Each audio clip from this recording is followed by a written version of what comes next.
Bonjour à tous. Donc, moi, je suis Gwenel Martin, je bosse à l'Agglo de Besançon, enfin la communauté urbaine de Grand Besançon Métropole. Et effectivement, avec Sébastien Gaillac qui a disparu de l'écran pour le diaporama, on va vous faire une présentation sur les recommandations pour la mise à jour des orthophotoplans du PCRS. Sébastien, je te laisse la main. Oui, bonjour à tous. Sébastien Gaillac, je suis responsable du service PCRS au sein du CREG, donc la plateforme régionale de l'information géographique en Auvergne-Rhône-Alpes, qui a un statut un peu particulier puisqu'on est un groupement d'intérêt public et qui a des activités autour du PCRS maintenant depuis plusieurs années. Donc je vais vous en parler un petit peu plus précisément. Je m'excuse de ne pas pouvoir être présent aujourd'hui avec vous, hein. J'aurais dû être là, mais voilà, donc je suis celui qui met un peu des sueurs froides à la technique, mais je pense que ça va aller. On va vous parler effectivement de mise à jour du PCRS aujourd'hui. Alors, on ne vous parle pas d'acquisition. Alors, le PCRS, je pense que tout le monde en a entendu parler. Je ne vais pas redéfinir, mais ce qu'il faut retenir, c'est donc un fonds de plan mutualisé qui arrive en production via des incitations réglementaires autour de la cartographie des réseaux enterrés, notamment la sécurisation des travaux à proximité des réseaux. Donc ce PCRS, ce plan de corderie simplifié, il a deux composantes au niveau du standard national, soit vecteur, soit image. Aujourd'hui, on va vous parler uniquement de la mise à jour de la composante image. Et on ne vous parle pas des acquisitions initiales parce qu'on considère que ça, on est en terrain connu. Les acquisitions d'orthophoto, hein, que ce soit des résolutions de 5 cm ou de 20 cm, il n'y a pas de grande différence au niveau technique. Donc ça fonctionne plutôt bien. Mais aujourd'hui, l'idée, c'est de faire un zoom sur cette partie mise à jour qui est un peu plus complexe. La présentation se fera donc en deux temps. Le Craig sur la partie recommandation de ce qu'on a pu mettre en œuvre, nous, sur la mise à jour de CPRS images et quelques éléments de contexte. Et puis, du coup, Gwenel Martin sur son expérience côté Grand Besançon. Alors, quelques éléments de contexte autour de ce PCRS image et de la mise à jour. Tout d'abord, on a une production massive d'orthophotographie 5 cm en France là, depuis 3-4 ans. Il y a vraiment une accélération, notamment avec des marchés qui sont passés par des autorités de gestion du fonds de plan au niveau départemental, et puis l'ILN également qui va passer ses propres marchés pour couvrir parfois des régions entières. Donc voilà, vous avez tout le panel là, des départements qui s'affichent, il y en a encore d'autres en cours. Ça constitue donc des investissements qui sont massifs. Je parle de 26 millions d'euros d'estimation, mais je pense qu'on est même au-delà déjà. Si on considère qu'en moyenne, un département, c'est environ 1 million d'euros de coûts d'acquisition. Et donc la mise à jour, elle a un rôle essentiel pour, d'une part, pérenniser l'investissement. On ne peut pas se dire, on fait une photo et puis finalement, cette photo, elle a quand même un rôle très opérationnel sur l'aspect fond de plan, sécurisation des travaux, voire géoréférencement de données. Donc il faut pouvoir la mettre à jour. Et si on ne la met pas à jour, on va perdre ces investissements assez rapidement parce que le territoire évolue. Et puis d'autre part, c'est le fait de pouvoir sécuriser ces fameuses réponses aux DTDICT, donc aux déclarations de travaux qui sont faites à proximité des réseaux enterrés. Et là, l'enjeu, c'est d'avoir un fond de plan le plus à jour possible. On ne s'engage pas à le mettre à jour très, très rapidement le jour même, mais en tout cas, il faut qu'annuellement ou tous les 2-3 ans, on puisse garantir une mise à jour de ce fond de plan. Et donc, à partir de ce constat de dire, aujourd'hui, la mise à jour n'est pas forcément prise en compte partout dans le cadre des partenariats PCRS, il y a une fiche de recommandation du CNIJ qui a été publiée en juin, notamment basée en grande partie sur l'expérience du GIP Craig et de la communauté urbaine de Grand Besançon. Donc cette fiche de publication en aparté, elle est disponible sur le site du CNIJ, donc je vais en parler très rapidement, mais vous retrouvez tous les éléments détaillés sur le site du CNIJ si vous cherchez le PCRS. Au niveau de mise en contexte de l'activité du CREG sur la mise à jour, on est en maîtrise d'œuvre sur des PCRS, des orthophotographies 5 cm sur 9 départements aujourd'hui.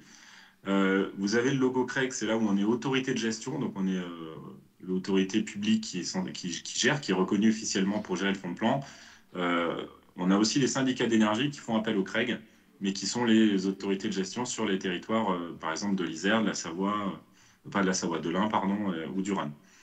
Donc aujourd'hui, on a environ 40 000 km² de PCRS couverts en initial. Donc, ça veut dire que la majeure partie des départements, toute l'Auvergne est quasiment terminée. L'Ain et l'Isère sont quasiment terminés. Donc, on a une surface considérable en primo-acquisition. Et on a commencé à travailler la mise à jour dès 2015, dans le cadre d'expérimentation, justement, pour voir comment on pouvait maintenir ces orthophotos, sachant qu'on considérait qu'il était inconcevable de revoler à 5 cm un département complet tous les 3, 4, 5 ans. On vole énormément d'espace naturel et c'est pas là où il y a des interventions, des enjeux au niveau des réseaux. Donc il a fallu trouver un nouveau modèle. La mise à jour différentielle, telle que je vais vous la présenter, elle est nominale depuis 2017 et on en apprend un peu tous les ans. Donc la mise à jour du PCRS, il y a 3 techniques, on va dire. Il y a ce qu'on appelle de la mise à jour différentielle, c'est-à-dire une fois par an, ou ça peut être plus ou moins, mais en tout cas de manière récurrente. On va aller détecter les changements qui sont opérés sur le corps de rue. Donc, via des travaux, via de la création de nouvelles voiries, type de lotissement. Et avec ça, on va pouvoir consolider une base de données et aller mettre à jour uniquement les zones qui ont été modifiées sur la photo en faisant un vol photo. Du coup, on met à jour de l'orthophoto par une autre orthophoto. Je vais rentrer dans le détail un peu plus tard. On a aussi de la mise à jour complète, donc on n'imagine peut-être pas pour partout, mais par contre peut-être pour des territoires type métropolitain, c'est intéressant parce que on a une densité très forte de chantiers sur ces zones-là. Donc c'est peut-être plus compliqué de suivre les chantiers et plus simple de dire on refait une passe complète. Puis il y a d'autres enjeux que les DTD-ICT. Donc pour des métropoles, c'est intéressant aussi d'avoir une vue complète de leur territoire à différents millésimes, peut-être pour gérer de la planification urbaine. Et puis, on a aussi des mises à jour hybrides. On va avoir un petit peu le mix de ces 2 technologies ou de ces 2 approches pour maintenir le PCRS. Donc, on peut considérer que voilà, dès l'année suivante de la mise en production du PCRS, la mise en ligne de la première prise de vue, il faut pouvoir enclencher sur de la mise à jour, ou en tout cas se poser la question de la mise à jour. Et le choix de la mise à jour, il est bien à la discrétion de l'autorité de gestion du PCRS, en fonction de l'accord des partenaires, des cofinanceurs et des critères un petit peu technico-économiques, c'est un peu barbare, mais en tout cas du territoire, on va dire. Alors, je fais un petit zoom sur la mise à jour différentielle, puisque la mise à jour complète, vous comprenez, c'est très simple à expliquer, on refait passer un avion. La mise à jour différentielle, donc ça signifie qu'il faut mettre en place une organisation, une gouvernance assez poussée pour pouvoir gérer un cycle voilà, qui reprend les différentes étapes présentées ici. Donc, je vais peut-être passer à la suivante. Donc, la première étape, c'est cette étape de remontée de travaux. Donc, d'aller détecter donc, par différentes informations qui remontent du territoire, donc recensées auprès des collectivités locales, auprès des exploitants de réseau, quels sont les travaux qui sont de nature à modifier le corps de rue de manière significative. La deuxième étape, c'est les visites terrain. Les visites terrain, c'est un point essentiel qui prend aujourd'hui qui prend pas énormément de temps. On va passer, nous, environ 3 semaines à deux agents. C'est environ 6 semaines de travail, mais du coup fait en parallèle pour tout l'ensemble des 8 départements. On va aller voir les chantiers qui sont remontés et les qualifier dans une base de données avec des photos. Pouvoir mettre à jour uniquement ce qui est pertinent et du coup pouvoir reporter un chantier qui n'est pas terminé ou l'annuler si on considère qu'il ne concerne pas le PCRS. On soumet tout ça à validation des partenaires pour le financement. Ça, c'est assez classique. On fait réaliser une prise de vue de ces zones-là, du coup, plutôt l'été. Donc ça, c'est vraiment un cycle aussi dans l'année. Aujourd'hui, on travaille, du coup, avec des prises de vue, avec des moyens dits légers. Actuellement, on a un marché cadre avec l'Europe du ciel. Mais l'important, c'est de garder en tête qu'on utilise des moyens légers qui font baisser le coût, d'une part, de la mise à jour et qui la rend acceptable et qui sont hyper flexibles pour ce type d'acquisition. Et la dernière étape, c'est l'intégration de la donnée, qui est un peu particulière, parce qu'on va voir je vais vous montrer des visuels, mais on vient intégrer du coup de la mise à jour dans le socle initial. Donc on ne vient pas remplacer une dalle par une autre dalle, mais voilà, on vient faire un travail d'intégration. Donc là, c'est le travail du coup du côté de l'entreprise qui fait voilà, la réalisation des orthophotos. Si tu fais avant-après, du coup, par exemple, sur cette zone-là, on vient intégrer uniquement le rond-point avec des zones de coupure qui sont le moins visibles possible et une radiométrie qui est également soit le moins visible possible, soit la meilleure possible. Ça dépend des prises de vue. Donc, on a un exemple d'un rond-point, on doit avoir un exemple d'un carrefour. Donc, on voit que c'est hyper efficace. comme approche pour ces zones-là. Et puis, dernier élément sur les mises à jour. Donc, finalement, la clé, là, ça va être la gestion de ces remontées. Donc, on travaille aussi sur des détections automatisées de changements à partir de données IGN, des GFIP ou éventuellement à partir d'imagerie aérienne. Vous pourrez détecter les changements sur du bâti ou de la voirie. Donc, voilà, je suis resté très synthétique. Tout le reste est dans de la fiche de recommandation du CNIJ. Et du coup, je laisse la parole à Gwenaël pour l'approche opérationnelle sur Besançon. Donc effectivement, l'idée, on faisait une présentation avec Sébastien. À la fin de la présentation, bien sûr, on a du temps aussi pour faire des échanges en questions-réponses avec vous. Parce qu'effectivement, on peut aller vite et potentiellement, il y aurait des questions à répondre par la suite.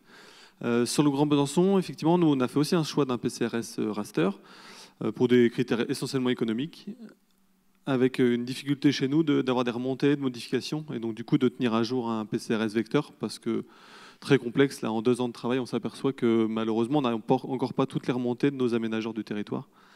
Donc c'est quand même complexe. Et du coup, on a monté une convention multipartenariale, comme majoritairement les collectivités qui montent un PCRS. Une des spécificités un petit peu de notre territoire, c'est qu'on a inclus directement les aménageurs dans la convention. C'est-à-dire qu'on a les gestionnaires de réseau qui sont évidemment signataires. Nous, on avait fait le choix d'inclure les aménageurs dans les discussions de démarrage parce qu'on considère que les aménageurs étant impactants sur la surface, il était important qu'ils entendent et qu'ils financent aussi le PCRS. Et du coup, le financement, on l'a fait en 2 parties. Il y a une partie fixe en frais de personnel et matériel. Le frais de personnel, entre autres, c'est l'animateur PCRS qui est moi-même, à Grand Besançon Métropole. Et une part variable qui, là, est portée que par les gestionnaires de réseau parce que c'est au linéaire de leur réseau. La part fixe étant portée par tous les partenaires. Donc le Grand Besançon, c'est un territoire de 250 km² environ. Et on a décidé du coup de faire un vol complet en 2019. C'était un vol hivernal pour avoir un maximum de vue au sol sans végétation. Et la mise à jour, comme le disait tout à l'heure Sébastien, on a décidé de le faire en mode été, dans le sens où on a quelques centres-bourgs et entre autres Besançon, où on a pas mal d'ombres portées sur les bâtiments. Et donc on fait faire 5 vols une fois par an. Donc on a les zones définies là sur le diapo. Et l'objectif étant de tourner et de viser les centres des villages autour de Besançon et de garder Besançon la ville-centre tous les ans. Comme on disait tout à l'heure Sébastien, c'est que la métropole, enfin nous pour le coup Besançon, est une ville qui bouge quand même beaucoup en termes de travaux, c'est la ville-centre. Et donc on s'est dit que si on la faisait une fois tous les 5 ans, malheureusement on n'aurait pas tous les aménagements au fil de l'eau. Donc ça on a décidé de le faire tous les ans. Et la spécificité de chez nous sur la mise à jour différentielle, c'est que comme on a une vue hivernale de 2019, derrière, on a fait le choix d'aller un peu plus loin et de faire un détourage des espaces verts. C'est-à-dire que là, vous avez un exemple sur la boucle. C'est-à-dire que quand on fait un PCRS, l'objectif étant de voir les affleurants de réseau. Pour voir les affleurants de réseau, si on fait un vol été, c'est bien parce qu'on n'a pas les ondes portées des bâtiments. Par contre, on a les arbres sur les vues. Donc du coup, il y a comme qui dirait un petit problème. Donc nous, on a fait le choix, et là, pour le coup, c'est quelque chose qu'on a demandé à notre prestataire et avec qui on a pu travailler aujourd'hui. C'est l'Europe Vue du Ciel qui bosse avec nous sur ce sujet-là. L'Aurélie ici présente pourra vous en parler si vous voulez à la pause, mais c'est un travail de fourmi. Là, cette année, sur 1/5 du territoire, on a 250 zones où on a détouré des espaces verts. Donc c'est du travail de fourmi. On cherche les arbres, on cherche les parcs, mais voilà, on cherche vraiment tout ce qui peut gêner pour voir les affleurants. Et l'objectif, c'est vraiment d'avoir une vision des réseaux, des câbles et tout ce qu'on peut avoir. Et RTE, qui est partenaire chez nous, nous a dit l'année dernière, lors de la réunion de bilan, ils nous ont dit franchement, la vue hivernale est très bien pour nous parce qu'on voit les câbles en forêt et on n'a aucune difficulté du coup à suivre nos réseaux aussi.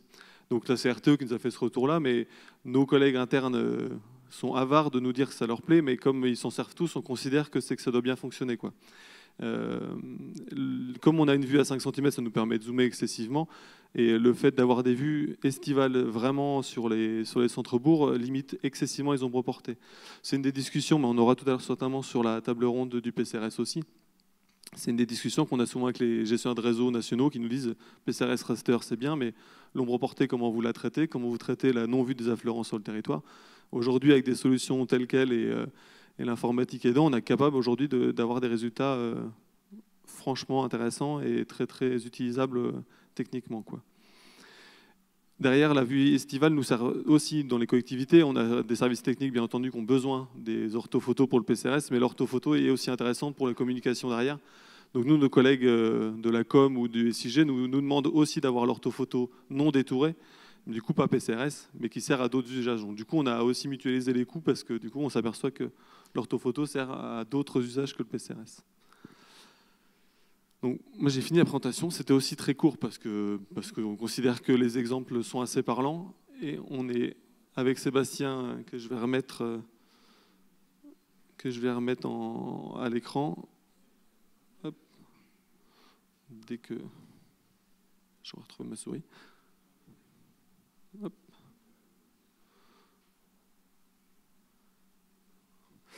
Donc on est évidemment là pour répondre à toutes les questions que vous pourriez avoir sur ces mises à jour différentielles des PCRS raster sur vos territoires, si vous avez des questions techniques, si vous avez des questions moins techniques.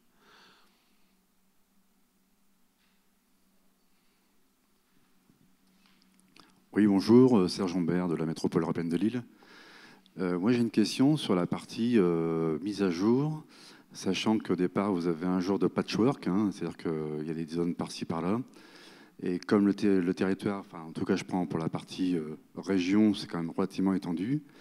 Comment est-ce que vous priorisez, entre guillemets, les zones à faire, je sais pas, tous les 6 mois, tous les ans, sachant que le problème du patchwork, quand on regarde un petit peu, nous on avait le tour sur l'île, il y avait tellement de patchwork, en fait on devait refaire quasiment l'entièreté du périmètre.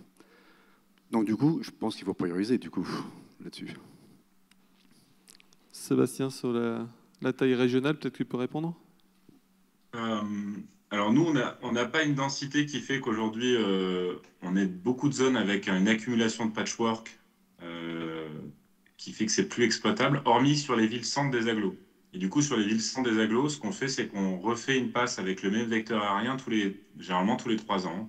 Mais on peut le faire tous les 2 ans, en fait, ça dépend de l'évolution. Donc quand on accumule, par exemple, sur le centre-ville de Vichy, ou en dehors de métropole, Saint-Étienne c'est métropole, mais le Puy-en-Velay, voilà, on refait la passe complète, ça on est d'accord, pour pouvoir remettre à jour où ça a vraiment trop bougé et remettre le plan à zéro. Ensuite, il n'y a pas de priorisation. Aujourd'hui, on fait environ 300 zones courant de l'été, donc à la mission annuelle de mise à jour. Ces 300 zones en vol, je n'ai pas le chiffre exact, mais il me semble que c'est 3, 4, 5 jours de vol maxi. Donc, bon, l'été, on sait qu'on a les bons créneaux pour les acquisitions, donc ça se passe plutôt bien. On n'a pas besoin de prioriser et on ne fait pas à 6 mois. Donc, on est sur un suivi annuel, donc ça. Et vous avez une idée du pourcentage pourcentage surfacique qui est refait? Alors, c'est ridicule. C'est de l'ordre de. On a regardé quelques statistiques sur la voirie. On était à moins de 2% de la voirie qui évolue. Donc en surfacique, le total, j'ai pas, mais on retient en gros que financièrement, le coût de la mise à jour, de l'acquisition, il est autour de 3 à 4% du coût total de l'acquisition complète, pour donner un ordre d'idée. Donc ça marche plutôt bien. Ok, merci.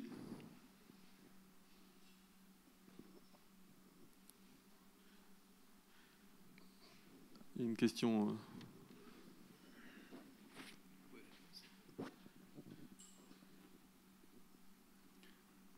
Vincent Masquelier de la métropole du Grand Nancy.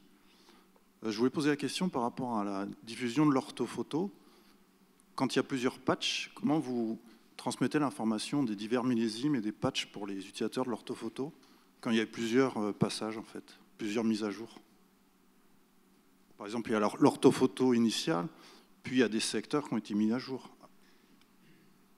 Alors, je me permets de répondre sur Besançon. Sur Besançon, en fait, quand on inclut la mise à jour, du coup, on rediffuse le PCRS. En fait, l'orthophoto globale, tous les patchs sont recollés sur la nouvelle orthophoto PCRS qui devient du coup la nouvelle. Et du coup, les gens, s'ils veulent savoir les zones, on leur donne. Mais clairement, on leur redonne le fond de plan global du territoire. Et comme ça, on n'a pas la problématique de dire tu as des patchs à tel endroit. Ouais. En fait, on considère que ce qu'on leur fournit, et tout est inclus dedans, quoi. On a fait ce choix-là, nous. Ok. Oui, alors je rejoins Gonel. Le PCRS, c'est le meilleur fond de plan à jour. Donc, de toute façon, nous, on a forcément la couche qu'on appelle PCRS, qui est en fait la couche qui ressemble tous les patchs. Et ensuite, ce qu'on fait, c'est qu'on a des couches par année. Donc, on va remonter 2020, 2019, 2018, 2017. Et on a du coup les anciens PCRS ou sur les zones où il n'y a pas eu de mise à jour, eh ben, on n'a pas, par exemple, sur un lotissement, on peut voir son évolution. Et on a aussi une couche de métadonnées sur les emprises travaux. Là, on va informer de l'année de vol, voire du type de chantier, des choses comme ça. Ça répond à la question. Ok, merci. Ouais.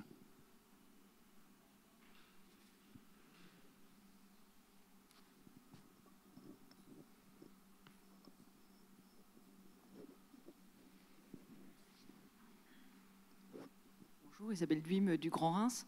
Donc, en termes de diffusion, comment est diffusée cette ortho et à qui elle est partagée? Est-ce que c'est, quel format? Est-ce que c'est des flux? Est-ce que quel est choisi? Alors nous, actuellement, sur le territoire, les partenaires externes, tous les ans, on fait un copil, puisque c'est l'organisation de notre collectivité. Et à ce moment-là, effectivement, on redistribue du coup le CW Global dans la projection du partenaire dans laquelle il l'a demandé, puisque nous, on bosse en CC47 sur notre territoire, mais Enedis nous la demande en Lambert 93, donc lorsqu'on la commande, on l'a directement dans la bonne projection, on leur redonne un disque dur qu'ils récupèrent et après ils s'en servent comme ils veulent dans leurs outils. Et derrière, ils nous rendent le disque dur. Donc nous, on le diffuse de cette manière-là, essentiellement par disque dur, on envoie parce qu'il n'y a pas d'autres moyens aujourd'hui. Avec les partenaires nationaux, on ne sait pas trop faire autrement. Et en interne, comme c'est un outil SIG global sur notre collectivité et qu'on a beaucoup de régies encore de gestion de réseau, ils ont accès directement dans les bases informatiques en interne chez nous. Et du coup, côté Craig, le PCRS, il est essentiellement diffusé en flux WNTS tuilé.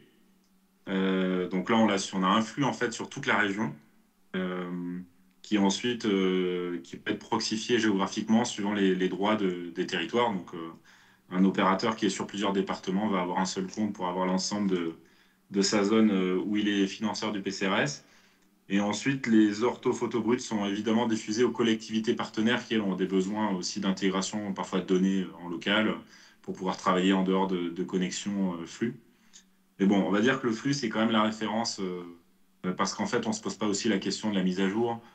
Enfin, tout est déporté, et puis l'intérêt, c'est pas de recréer des architectures ou du stockage de données dans plusieurs endroits. Donc, si on peut l'éviter, c'est quand même le meilleur moyen. Après, un opérateur national type Enedis construit aussi son propre système. Donc là, c'est pareil, on doit envoyer les données. On fait du disque dur, mais quand même, ça reste quand même marginal.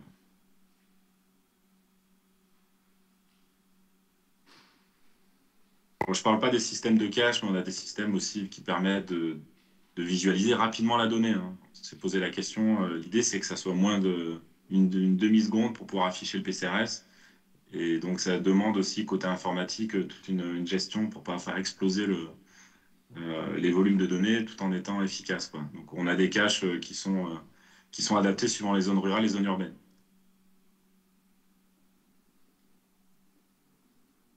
D'autres questions? Je ne vois pas de main qui se lève. On va considérer que Sébastien a été très clair dans ses explications. Après, s'il y a besoin, de toute façon, mais je suis là, on est là toute la journée normalement. Je regarde mon chef au fond de la salle, mais normalement on reste toute la journée ici. Donc du coup, s'il y a besoin de se recroiser, on peut se recroiser pour échanger sur comment c'est mis en place sur le territoire. Après, Sébastien il aura plus de mal à vous répondre en direct aujourd'hui, mais à l'occasion, sur l'Europe du ciel, je pense, se retransmettra de toute façon toutes les coordonnées. Donc il se fera un plaisir de vous répondre aux différentes interrogations. Je serai dans votre région l'année prochaine, logiquement. Il y a les Geodata Days qui sont à Reims. Donc, c'est un peu loin, mais si vous gardez votre question, on se retrouvera dans un an.